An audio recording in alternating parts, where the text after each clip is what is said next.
সম্মানিত দিনী ভাই সকল, আমরা জানি মহান রব্বুল আলামিন পৃথিবীতে যত কিছু সৃষ্টি করেছেন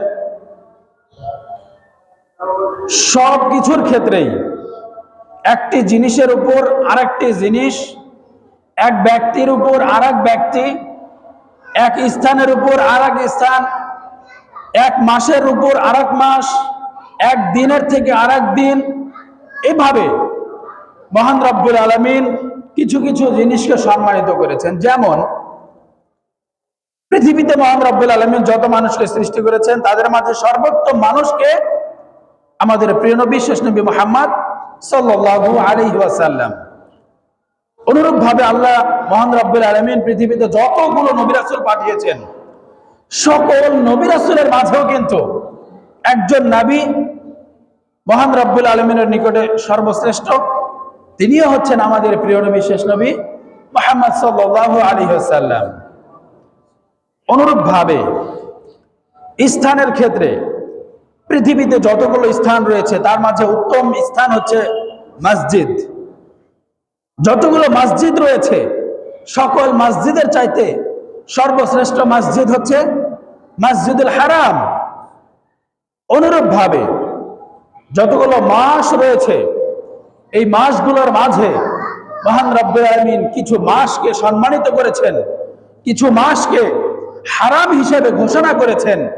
কিন্তু দুঃখের বিষয় হলেও সত্য, আমরা অনেক মুসলিম রয়েছি যারা এই মাসগুলোকে চিনিও না, এই মাসগুলো কবে অতিক্রম করতে হয়, সেই মাসগুলোতে আমাদের কি করণীয়, কি বর্জনীয়, বা কিভাবে আমাদের দিনগুলো অতিবাহিত করতে হবে, এই বিষয়গুলো আমরা অধিকাংশ মুসলিমই জানি না। দুঃখের বিষয় হলেও সত্য, কিন্তু সেই মাসগুলো মহান রব্বুল আলামিন কিন্তু পৃথিবী সৃষ্টির সূচনা লগ্ন থেকেই নির্ধারণ করেছেন।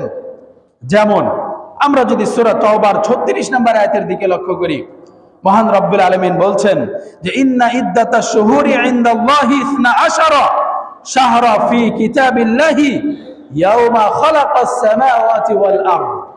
যেই দিন মহান রব্বুল আলামিন এই পৃথিবী এবং আসমান, যেই দিন মহান রব্বুল আলামিন সৃষ্টি করেছেন সেই দিন থেকেই মহান রব্বুল আলামিনের কিতাবে অর্থাৎ লাওহে মাহফুজে মহান রব্বুল আলামিনের বিধানে মাস গণনার ক্ষেত্রে মাসের সংখ্যা নির্ধারণ করেছেন কয়টি?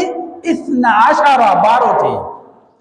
তাহলে মহান রব্বুল আলামিন যখন এই আসমান জমিন সৃষ্টি করেছেন তখন থেকেই মাস গণনার সিস্টেম 12টি।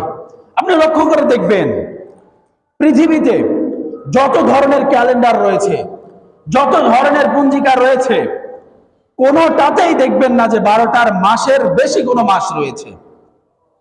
সম্মানিত মুসলিমবৃন্দ, সুতরাং এটা হচ্ছে মহান রব্বুল আলামিনের নির্ধারিত মাস সংখ্যা।